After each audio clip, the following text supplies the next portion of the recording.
छात्र एवं छात्राओं, आज का विषय है निर्मला का समीक्षात्मक अध्ययन।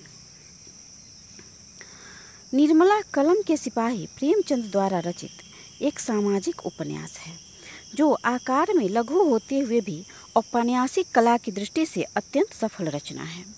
यह उपन्यास युगों से दबाई हुई सताई हुई नारियों की मार्मिक कथा है।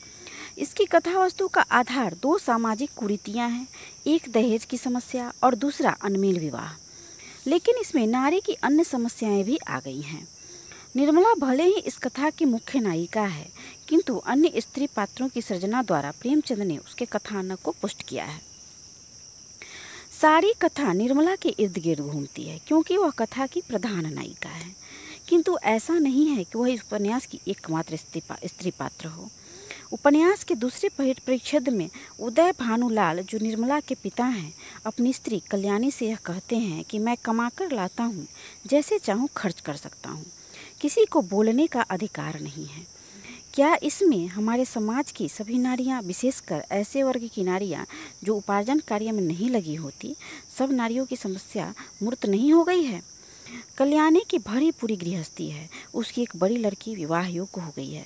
सच बात तो यह है कि उसी के विवाह के संबंध में बातचीत होती है और उसी के दौरान उसका पति यह कहता है कि वह स्मरण रखे कि कमाता वह है, अतः वह मालिक है।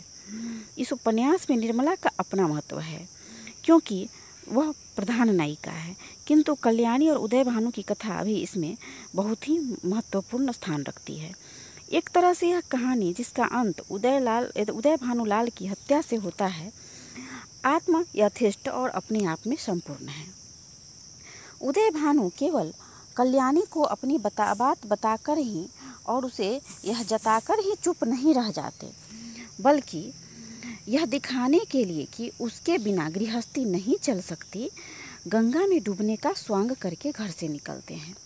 घर से निकलने से पूर्व वह जो कुछ भी बोलता है उसका सारांश यही है कि इस घर में मैं ही मालिक हूँ, क्योंकि मैं ही कमाता हूँ और सब लोग मेरे ऊपर ही निर्भर रहते हैं। वह बोलता है मैके का घमंड होगा।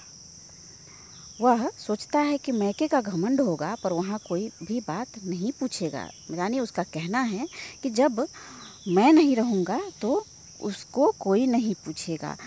अभी सब आ भगत करते हैं, जब जाकर सिर पर पड़ेगी तो आटे दाल का भाव मालूम हो जाएगा। यह पुरुष प्रधान समाज की उस अहंग की उपज है जिसमें एक महिला जो पूरे घर को व्यवस्थित करने में अपना संपूर्ण जीवन गंवा देती है, उसका कोई श्रेय नहीं मिलता। बस उसे एक आश्रिता की दृष्टि से ही देखा जाता है, क्योंकि उसे कोई भी निर्णय पुरुष के अनुसार ही लेना है।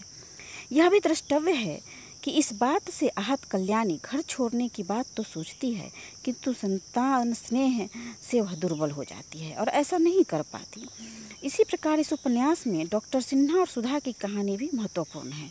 डॉक्टर सिन्हा और सुधा की कहानी पृष्ठभूमि में रहते हुए भी विवाहिता नारी की समस्या और हमारे सामने प्रस्तुत करती है।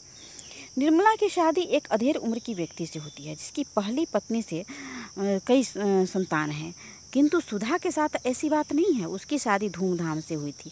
पति को धन जन यौवन किसी चीज़ की कमी नहीं थी, फिर भी उसके जीवन में त्रासदी होती है और यह त्रासदी निर्मला के जीवन से कम नहीं कही जा सकती।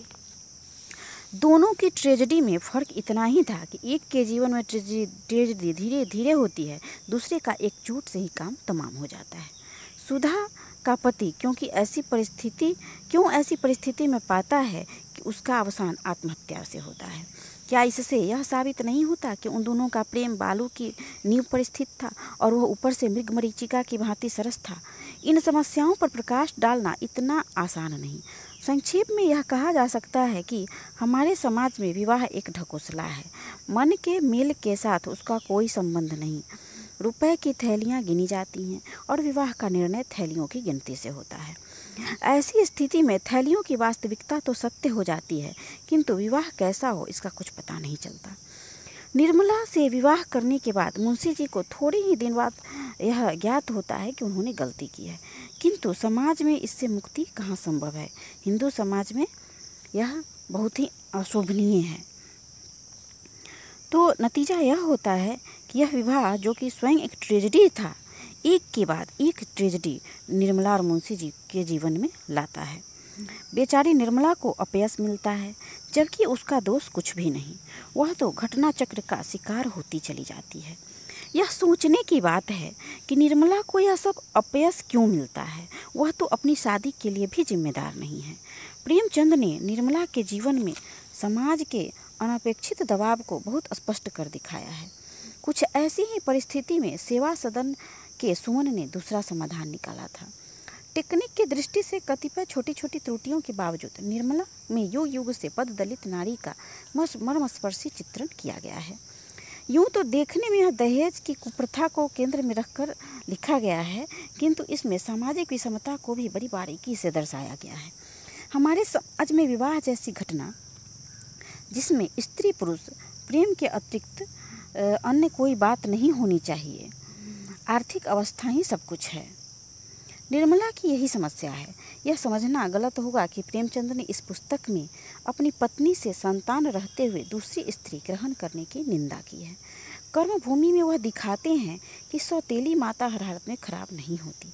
भले ही इसमें लंबे लंबे कथानक और लच्छेदार भाषण न हो, किंतु मध्यवित्त तथा उच्च वर्ग की वैवाहिक स्थिति को सामाजिक विषमताओं के साथ जिस तरह यहाँ प्रस्तुत किया गया है, वह किसी अन्य उपन्यास में नहीं दिखता।